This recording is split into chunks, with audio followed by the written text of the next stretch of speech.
Hello प्यारे विद्यार्थियों, आप सभी का अपनी पाठशाला में स्वागत है। आज के इस वीडियो में हम कार्यपत्रक का हल करेंगे, जो कार्यपत्रक कक्षा 6, 7 और 8 तीनों क्लासों के लिए उपयोगी होगा। और अन्य क्लास के बालक बालिका जिनको गुणा करने में समझ में थोड़ी कठिनाई है, वे भी इस कार्यपत्रक से देख करके गुणा की समझ को विकसित कर पाएंगे। यह कक्षा 8 में कार्यपत्रक है 12वें नंबर का, और कक्षा 6 और 7 में यही कार्यपत्रक 25वें नंबर पर दिया गया है। तो गणित की जो कार्यपुस्तिका में इसमें दोनों कार्यपत्रक मिल जाएंगे।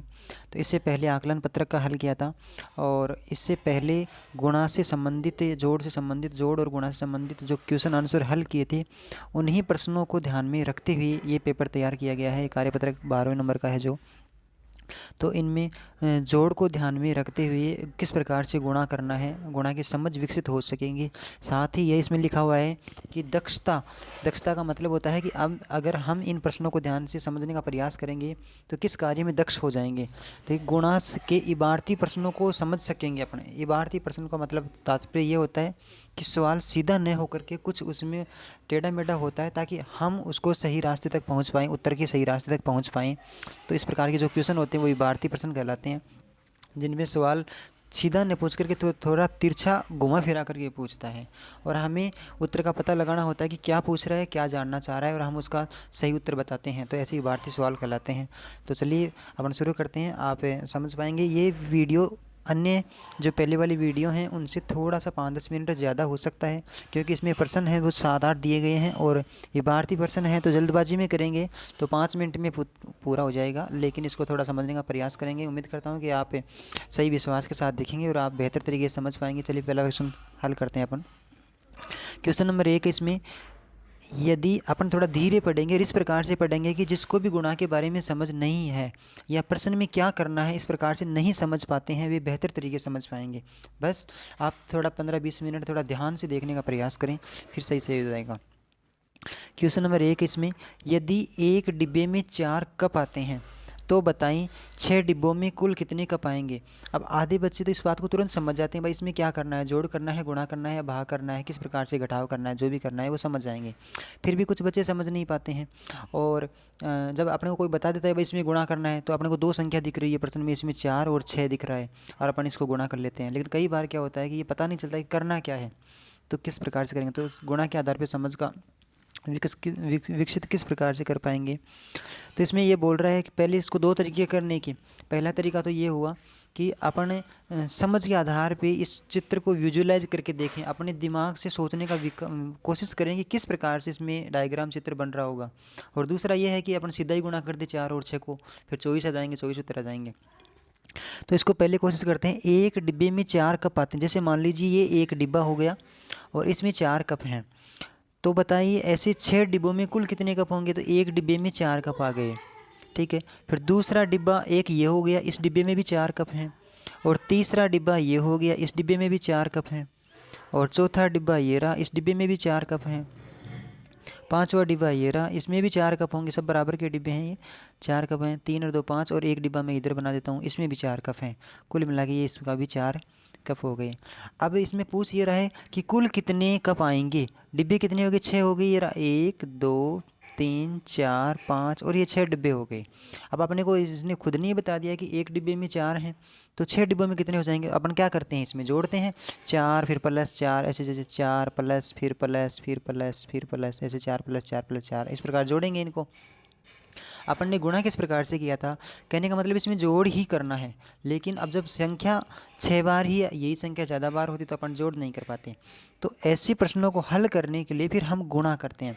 गुणा का मतलब ये होता है, जैसे संख्या है 4, ठीक है 4 है, कितनी बार जोड़ करना है इस 4 को। 6 डिब्बे हैं तो 6 बार जोड़ करना है इसका, तो 6 से गुणा करेंगे फिर। अब अपने को इसको एक ही लाइन में उत्तर मिल जाएगा। अब आप 6 का पढ़ा 4 बार बोल लीजिए, या 4 का पढ़ा 6 बार बोल लीजिए, तो 6 चौक 24 हो जाएंगे, या 4 6 24 हो जाएंगे, जो भी है इस प्रकार से। तो गुणा की समझ विकसित हुई होगी, भाई गुणा क्यों कर रही हैं, किस लिए कर रही हैं, यानी हम जोड़ कर रही हैं। रियल में ये जोड़ है कि 6 बार 4 को जोड़ना है, लेकिन ये 6 बार जोड़ने से प्रक्रिया लंबी होती है, इसलिए गुणा का चिन्ह लगा करके 4 गुणा 6 कर रहे हैं, 24 उत्तर आया है अपना। इसी प्रकार से बड़ा प्रश्न होगा तो उनको जल्दीबाजी में कर पाएंगे, अपन जल्दबाजी से आराम से समझ पाएंगे। अब अपना आंसर देख लेंगे कि इसमें चॉइस कौन से ऑप्शन में है, तो चॉइस जिस ऑप्शन में हो वही अपना सही उत्तर हो जाएगा। तो इसमें चॉइस है ख ऑप्शन में। इसी प्रकार से क्वेश्चन नंबर 2 है, इबारती प्रश्न हल कर रहे हैं, इस बात का ध्यान रखिए। इबारती प्रश्न में प्रश्न सीधा दिया हुआ न होकर कुछ घुमा के देगा। क्वेश्चन नंबर 2 है, एक दर्जी 2 घंटे में एक स्कूल ड्रेस सिलता है। 2 घंटे में एक स्कूल की ड्रेस सिलता है। यदि एक दिन में वह 10 घंटे सिलाई करे तो 100 दिन में कितनी ड्रेसें सिलेगा। अब इसने 3 बातें मोटी मोटी बताई है कि एक तो है ना 2 घंटे में एक ड्रेस सिलता है, एक बात तो ये हो गई। दूसरी बात ये हो गई कि प्रतिदिन 10 घंटे सिलाई करता है, और तीसरी बात ये हो गई कि 100 दिन में कितनी ड्रेस सिलाई करेगा। तीसरी बात पूछ रही हैं, तो 2 बातें बताई हैं और तीसरी बात हमसे पूछी है। जब 2 बातों को समझेंगे तो तीसरी बात का पता लग जाएगा अपने को। तो एक ड्रेस सिलाई में कितना टाइम लगता है, 2 घंटे। तो एक दिन में कितनी ड्रेस सिलती है, जैसे मान लीजिए ये 2 घंटे हो गए, एक ड्रेस सिल गई, फिर 2 घंटे हो गए, एक ड्रेस सिल गई, और फिर 2 घंटे हो गए, एक ड्रेस फिर सिल गई, फिर 2 घंटे हो गए, एक ड्रेस फिर सिल गई, फिर 2 घंटे हो गए, एक ड्रेस फिर सिल गई। एक दिन में कितने घंटे काम करता है, ये प्रश्न में बता दी, 10 घंटे काम करता है एक दिन में। 10 घंटे हो गए कि देखो देखिए 2 और 2 4, 2 6, 2 8 और 2 10 घंटे हो गए। ड्रेस कितनी हो गई, ड्रेस गिन लीजिए, 1 2 3 4 और ये 5 ड्रेस हो गई, इसमें 5 ड्रेस हो गई। इसका मतलब ये हो गया कि एक दिन में 10 घंटे काम करता है, तो 10 घंटे में कितनी ड्रेस सिलाई करता है, 5 ड्रेस सिलाई करता है। एक दिन की 5 ड्रेस सिलाई होती है। अब क्वेश्चन क्या पूछ रहा है अपन, क्वेश्चन ये पूछ रहा है कि 100 दिन में कितने ड्रेस सिलेगा। 100 दिन में, तो ये तो हो गई एक दिन की ड्रेस है, एक दिन की ड्रेस है। एक दिन में 5 ड्रेस सिलता है, तो 100 दिन में कितने सिलेंगे। इसका मतलब ये हो गया कि 5 + 5 + 5 यानी कि 100 बार लिखना पड़ेगा इस 5 को, फिर जोड़ करना है अपने को। यानी एक दिन की 5 ड्रेस सिल रहे हैं तो 100 बार लिखना है इस 5 को, तो 100 बार तो अपन लिख नहीं पाएंगे। इसलिए इस जोड़ से बचने के लिए तो फिर हम गुणा करेंगे, यानी 5 को गुणा किया, किससे करना, 100 बार लिखना था उस 5 को, तो 100 से गुणा किया, तो ये 100 × 5 हो गया। अब इसको हल करेंगे तो 100 × 5 = 500 हो गए। तो कितने कितने ड्रेस हो जाएंगी, 100 दिन में कितनी ड्रेस सिलाई जाएंगी, 500 ड्रेस। अब 500 ड्रेस किस ऑप्शन में है, ख ऑप्शन में है। ये लीजिए ख ऑप्शन हो गया अपना। नेक्स्ट क्वेश्चन है,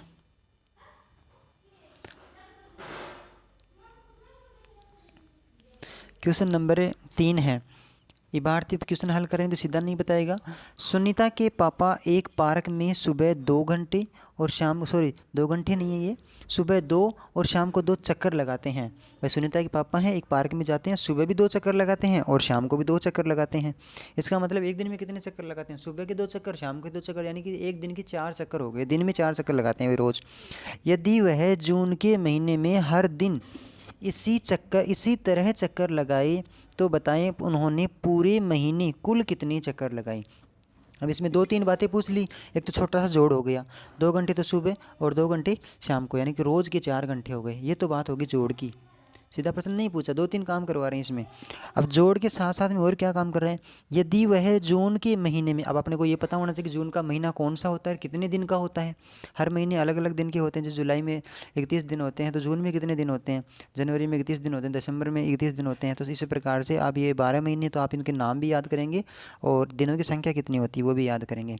जून का महीना पूछ रहा है, जून के महीने में 30 दिन होते हैं। 4 महीने ऐसे हैं जिनमें 30-30 दिन होते हैं, और 7 महीने ऐसे हैं जिनमें 31 दिन होते हैं, और 1 महीना फरवरी का है जिसमें 28 और 29, 3 बार 28 और 1 बार 29 दिन का महीना होता है। इस प्रकार से तो ये हो गया 30 दिन का। अब 30 दिन का जून का महीना है। अब एक दिन में 4 चक्कर लगाते हैं, तो 30 दिन में कितने चक्कर लगाएंगे वो। यदि वह जून के महीने में हर दिन इसी तरह चक्कर लगाएं तो बताएं उन्होंने पूरे महीने कुल कितने चक्कर लगाएं। अब एक दिन में 4 चक्कर, ये लो 4, दूसरे दिन के भी 4 चक्कर, तीसरे दिन के भी 4 चक्कर, चौथे दिन के भी 4 चक्कर। कितनी बार लिखना है अपने को, 30 बार लिखना है। तो 30 बार तो लिखेंगे नहीं अपन, तो इस 30 बार से लिखने के लिए क्या करेंगे, संख्या कौन सी है 4, और कितनी बार लिखना है इसको 30 बार, तो गुणा किया 30 से। इस प्रकार से तो क्या हो गया, 4 × 3 = 12 और 1 ये 0 हो गया। 120 चक्कर लगाए उसने पूरे, तो कितना आ जाएगा, उन्होंने पूरे महीने में कुल कितने चक्कर लगाए, 120 चक्कर लगाए। 120 चक्कर। ये किस प्रकार से हल हुआ आपको पता हो गया होगा। भाई एक दिन के 4 घंटे हैं, जून के महीने में 30 दिन होते हैं, इसलिए 30 से गुणा किया किसको, 4 चक्करों को। एक दिन में 4 चक्कर लगाते हैं, तो 4 चक्कर 4 से ये लीजिए, मैं इधर लिख देता हूँ 4 × 30। ये लीजिए 4 × 30, तो ये हो गया।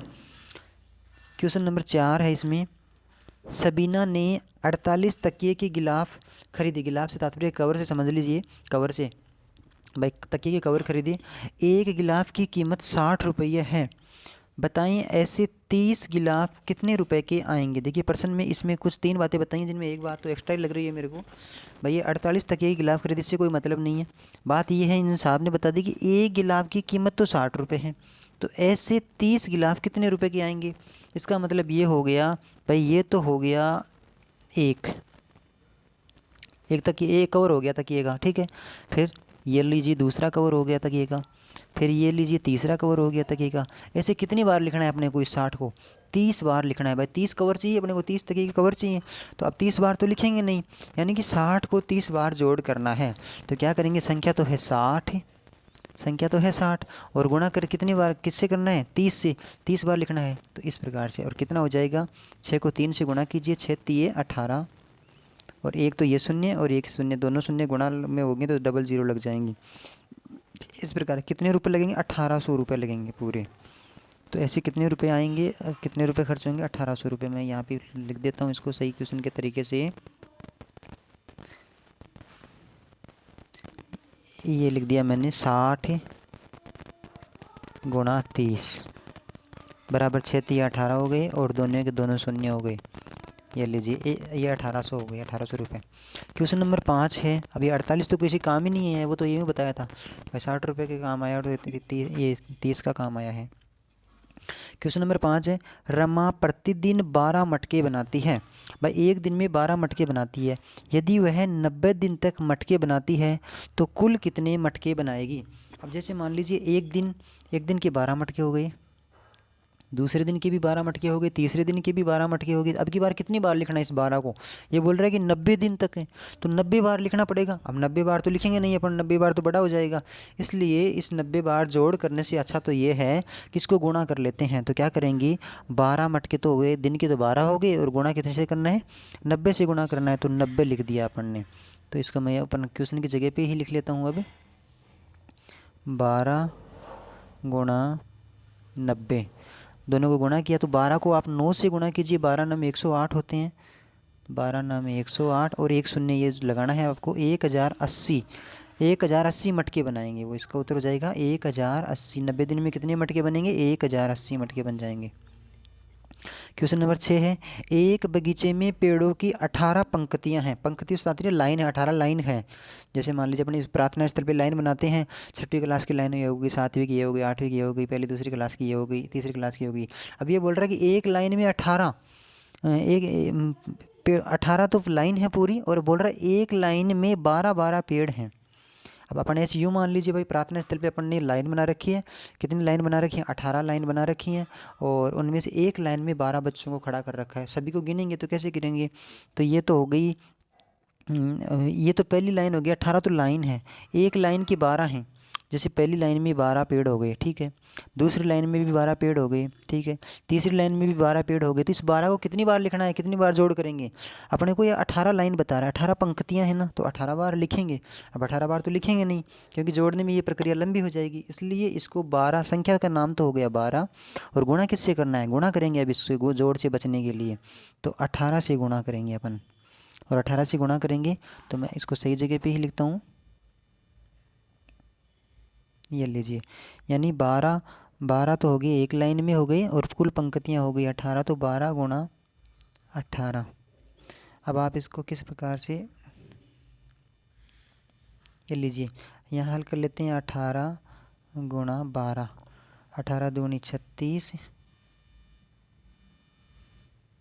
और फिर ये गुणा का निशान, और 18 एकम 18, 6 8 3 11 का 1, और 1 1 2,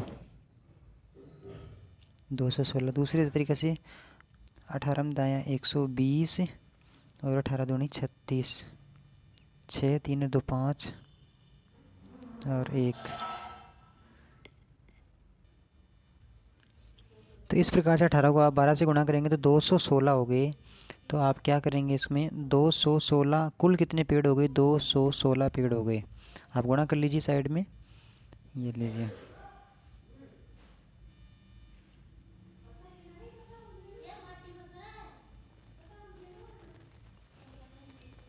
नेक्स्ट क्वेश्चन है, क्वेश्चन नंबर 7 है, एक मधुमक्खी के 6 पैर हैं, तो बताइए 9 मधुमक्खियों के कितने पैर होंगे। अब जैसे मान लीजिए पहली मधुमक्खी के 6 पैर हो गए, ये पहली मधुमक्खी के 6 पैर हो गए, तो फिर दूसरी मधुमक्खी के भी 6 पैर हो गए, तीसरी मधुमक्खी के भी 6 पैर हो गए, चौथी मधुमक्खी के भी 6 पैर हो गए, और ये पांचवी मधुमक्खी के भी 6 पैर हो गए, छठवीं मधुमक्खी के भी 6 पैर हो गए, सातवीं मधुमक्खी के भी 6 पैर हो गए, 1 2 3 4 5 6 7 हो गई, और ये आठवीं मधुमक्खी, ये नौवीं मधुमक्खी, और इन सबके कितने पैर हो गए, जोड़ के यूँ लिखना होता है अपने को। अब ये तो जोड़ ही हो गया। अब इसमें 9 बाहर ही था इसलिए अपन ने लिख लिया, लेकिन इसको भी नहीं लिखेंगे, तो इसमें यही देखेंगे पहले वाले कार्यपत्र में अपन ने इस जोड़ों को ऐसे ही किया था कि संख्या का नाम है 6, इसमें संख्या का नाम है 6, और कितनी बार लिखना है, 1 2 3 4 5 6 7 8 9, 9 मधुमक्खियाँ हैं, तो 9 से गुणा किया। अब आप 6 का पढ़ा 9 बार बोलिए, या 9 का 6 बार बोल लीजिए, 9 6 के 54 हो जाएंगे। तो ये सही जगह पर लिख लेते हैं अपन इसको। ये 6 जो मैंने लिखे हैं ये समझाने के लिए लिखे हैं भाई, जोड़ ही होता है, गुणा का मतलब भी जोड़ ही होता है, लेकिन अपन उस लंबी प्रक्रिया से बचने के लिए गुणा का चिन्ह लगा करके गुणा करते हैं। जैसे मान लीजिए फिर मैं लिखूंगा यहाँ पे, तो 6 तो हो गए, एक मधुमक्खी के 6 पैर हो गए, कुल मधुमक्खी हो गई 9, तो 6 को 9 से गुणा किया, अब 6 नाम 54 होते हैं, ये लीजिए, तो ये 54 हो गया। तो 9 मधुमक्खी कितने पैर हो गए, 54 पैर हो गए, ये पूरे, ये उत्तर हो गया इसका। नेक्स्ट क्वेश्चन है, क्वेश्चन नंबर 8 है, एक दर्जन केले की कीमत 35 रुपये है। अब 17 दर्जन केले की कीमत क्या होगी। तो जैसे मान लीजिए एक दर्जन में 12 केले होते हैं, पर उससे अपने को अभी कोई लेना देना नहीं, आप याद रखें भाई, दर्जन में 12 होते हैं, एक दर्जन का मतलब होता है 12 इकाई होती हैं उसमें, तो है एक दर्जन केले का, ये तो हो गया एक दर्जन केला, ये फिर दूसरी दर्जन का केला क्या रुपये होगा, ये तीसरी दर्जन केले के रुपये हो गई। ऐसा कितनी बार लिखना है, ऐसा अपने को 17 दर्जन है तो 17 बार लिखना पड़ेगा। अब 17 बार तो अपन लिखेंगे नहीं, प्रक्रिया लंबी हो जाएगी, इसलिए इसको क्या करेंगे, संख्या का नाम तो हो गया 35, संख्या का नाम तो हो गया इसमें 35, और कितनी बार लिखना है, 35 को 17 बार लिखना है, जितनी बार लिखना होता है उससे गुणा कर देते हैं, 17 बार लिखना होता है। 17 बार लिखने के लिए क्या करेंगे, 35 को 17 से अपने गुणा कर लेंगे, तो अपन साइड में गुणा कर लेते हैं इधर, ये लीजिए,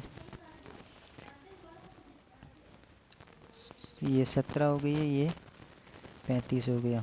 अब आप गुणा तो आपको आता ही है, मैं लिख देता हूँ 17 पंजे 85, और 17 तिया 51, ये लीजिए। अब 5 के 5 और 8 एक 9, और 5 के 5, 595 हो गई। तो अपन क्या करेंगे कि 17 दर्जन के लिए कीमत क्या होगी, 595 रुपये, 595 रुपये। अब आप इस 35 को 17 बार लिख के जोड़ेंगे ना, तो 595 ही आएंगे। तो इस प्रकार ये इबारती प्रश्न थे। इबारती प्रश्नों से तात्पर्य ये होता है कि अपने को एक तो ये खुद बता देता, इबारती प्रश्न का मतलब यही हुआ, जैसे अपने को तो एक तो ये ऐसे देता भाई, इसको ये 35 हो गया और ये 17 हो गया और ये गुणा अपने को करना है, तो इसमें अपने को कुछ करना नहीं है, इसने खुद नहीं बता दिया भाई 35 को 17 से गुणा करना है, चिन्ह लगा के दे दिया, ठीक है। लेकिन इबारती प्रश्न में क्या होता है, खुद नहीं बताता है, अपन खुद करते हैं कि करना क्या है, गुणा करना है, जोड़ करना है, घटाव करना है, या भाग करना है, जो तो अपन ने प्रश्न में सिर्फ पूछा है इसने भाई ये कितने, ऐसे इतने दर्जन केले कितने रुपए के आएंगे, तो अपन ने अपने हिसाब से किया है कि भाई इसमें गुणा करना है। अपन खुद पता लगाएंगे इनमें कि गुणा करना है, जोड़ करना है, घटाव करना है, या जो भी है भाग करना है, उस प्रकार से। तो इस प्रकार से ये क्वेश्चन 8 थे, लेकिन ये छोटे स्तर के प्रश्न हैं, लेकिन इनकी समझ है ना, ये बड़े स्तर के क्वेश्चनों में भी उतनी ही प्रकार से उपयोगी होगी जितनी इनमें है। तो आगे की जो समझ है विकसित करने में बहुत महत्वपूर्ण बात है। अब आगे धीरे धीरे कठिनाई बढ़ती जाएगी कार्यपत्रकों की, तो आप कोई भी कार्यपत्रक मिस नहीं करें और पूरा समझने का प्रयास करें, ताकि आप बेहतर तरीके से समझ पाएँ। बहुत बहुत धन्यवाद। अगले वाली वीडियो में फिर मिलेंगे, तब तक के लिए आपका बहुत बहुत धन्यवाद, शुक्रिया।